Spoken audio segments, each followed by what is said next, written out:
부동산 중개소 들어가기 전에 이 영상 꼭 보세요. 이 5가지를 모르면 진짜 손해봅니다. 그날 중개소 문을 열고 들어가자마자 알았습니다. 이건 내가 완전히 준비가 안 된 상태였다라는 걸요.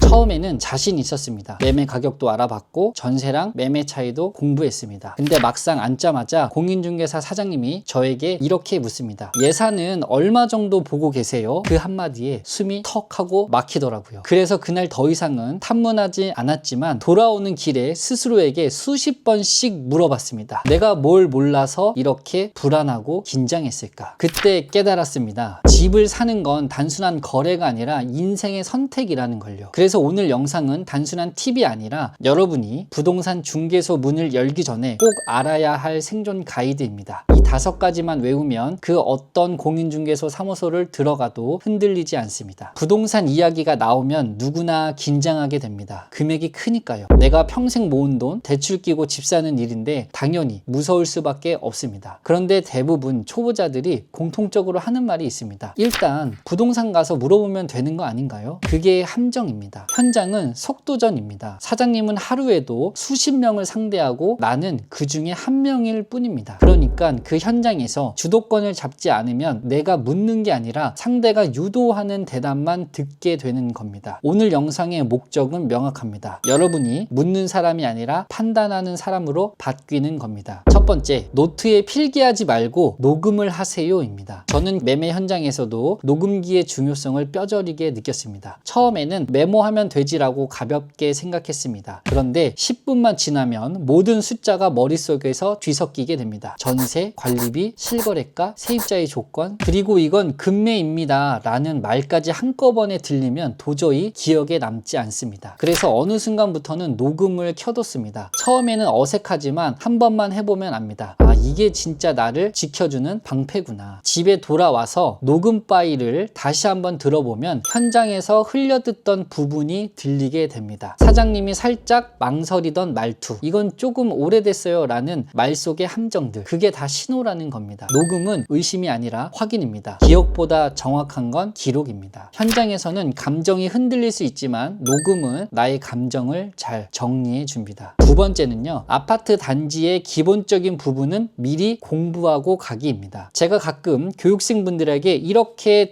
물어보기도 합니다. 그 단지 그럼 몇 세대인 거죠? 라고 물어보면 이렇게 대답이 돌아옵니다.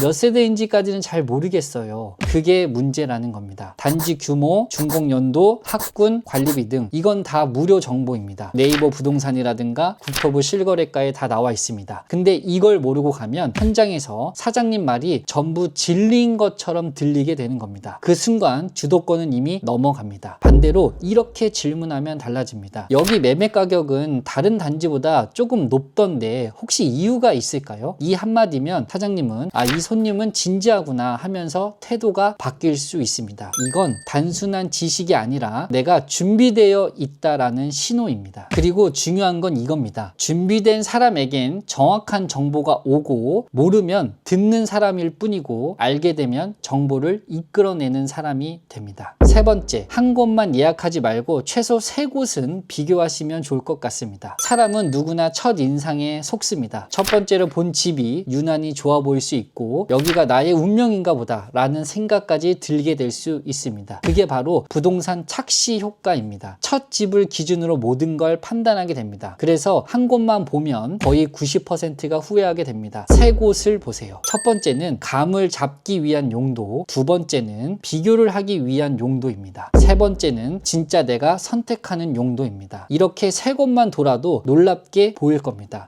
저기는 관리비가 싸지만 소음이 심하구나. 이 단지는 오래됐지만 위치가 훨씬 좋구나 라는 생각과 감이 잡히면서 이제부터는 원하는 집이 보이기 시작합니다. 한 곳만 보면 감정에 끌리지만 3곳 이상을 보면 이제는 데이터에 끌리게 됩니다. 네 번째는요, 친구랑 같이 가지 마세요입니다. 이건 정말 많이 봤습니다. 맞습니다. 같이 간 친구가 꼭 한마디 거들 수 있습니다. 야, 여기는 별론데, 그 한마디면 끝입니다. 본인은 속으로 괜찮다고 생각했는데 이상하게 마음이 식어버리는 경우가 있습니다. 근데 그 친구는 내 출퇴근 거리도 모르고 내 생활 패턴도 정확히 모르잖아요. 집은 남이 봐서 괜찮은 집이 아니라 내가 살아서 편한 집이 좋은 집입니다. 물론 예외는 있습니다. 배우자나 가족, 실제로 함께 결정해야 하는 사람이라면 괜찮습니다. 그건 조언이 아니라 공동으로 판단하는 것이기 때문입니다. 그래서 친구와 함께 가더라도 의견은 참고하되 결정은 스스로 하셔야 합니다. 마지막 5번째는요, 배우며 움직이세요입니다. 제가 현장에서 가장 많이 본 두 부류가 있습니다. 공부만 하는 사람, 그리고 생각 없이 움직이는 사람. 공부만 하는 사람은 실행을 못하고 무작정 현장에 뛰어드는 사람은 리스크를 감당하지 못합니다. 그래서 가장 현명한 건 배우면서 움직이는 사람입니다. 혼자 고민할 땐 늘 불안합니다. 그런데 배우기 시작하면 불안이 이해로 바뀌고 이해가 쌓이면 확신이 생기고 확신이 생기면 행동이 달라집니다. 배우는 사람은 흔들리지 않는다. 알면 불안이 줄고 모르면 리스크가 커진다. 마지막으로 하고 싶은 말이었습니다. 오늘 5가지 꼭 기억하세요. 첫 번째, 필기보다 녹음을 하시고, 두 번째, 사전 기본 정보 학습을 꼭 하시고, 세 번째, 3곳 이상 비교를 해보세요. 네 번째, 친구와 동행하는 걸 금지하고, 5번째, 배우며 움직이시길 바랍니다. 이건 단순한 꿀팁이 아니라 실제로 여러분의 돈을 지켜주는 행동 습관입니다. 오늘의 영상이 도움됐다면 좋아요와 구독이 저에게 큰 힘이 됩니다. 혼자 고민하지 말고 함께 배우세요. 양쌤 스쿨에서 진짜 내 집의 마련의 감을 잡아드리겠습니다. 감사합니다.